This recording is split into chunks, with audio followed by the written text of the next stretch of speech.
Hello అండి, welcome to JJ food world. ఈరోజు banana milk షేక్ని చాలా టేస్టీగా ఎలా చేసుకోవాలో చూద్దాం. ఈ ఒక్క పొడి వేసి చూడండి, చాలా బాగుంటుంది, హెల్దీ కూడా.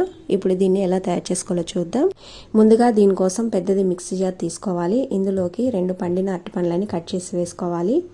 ఇలా వేసుకున్నాక అవిసె గింజలు ఉంటాయి కదండి, ఫ్లాక్స్ సీడ్స్ అంటారు వీటిని తీసుకొని లైట్గా వేయించి పొడి చేసుకోవాలండి. ఆ పొడిని ఒక 4 టీ స్పూన్ల వరకు అయితే వేసుకోవాలి. ఇద్దరి కోసం కాబట్టి 4 టీ స్పూన్లు. ఈ అవిసె గింజల్లో గుడ్ ఫ్యాట్ ఉంటుందండి. అలాగే మనకు జుట్టు ఎక్కువ ఊడుతున్నప్పుడు కూడా దీన్ని మనం వాడచ్చు. ఈ పొడిని గోరువెచ్చని నీళ్ళల్లో కానీ లేదంటే పాలల్లో కానీ మజ్జిగలో కూడా వేసి తీసుకోవచ్చు. టేస్ట్ కూడా చాలా బాగుంటుందండి ఈ పొడి. ఇలా ఈ పొడిని వేసుకున్న తర్వాత ఇప్పుడు దీంట్లో మన తీపికి తగ్గట్టుగా బెల్లం వేసుకోవాలి. ఇలా బెల్లం వేసుకున్న తర్వాత దీంట్లో ముందుగా మనం ఒక 1/2 గ్లాస్ పాలు పోసి మెత్తగా గ్రైండ్ చేసుకోవాలి. పాలని ముందుగా కాగబెట్టి చల్లారబెట్టుకోవాలి. ఇలా ఒకసారి గ్రైండ్ చేసుకున్న తర్వాత దీంట్లో మిగతా పాలు కూడా పోసి మరొకసారి గ్రైండ్ చేసుకోవాలి. మొత్తం దీంట్లో 2 గ్లాసుల పాలు పోసుకోవాలి.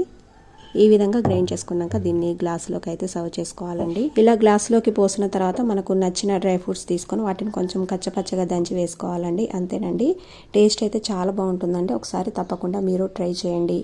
ఈ రెసిపీ మీకు నచ్చితే లైక్ చేసి షేర్ చేయండి. అలాగే నా ఛానల్ను సబ్స్క్రైబ్ చేసుకోండి. Thanks for watching.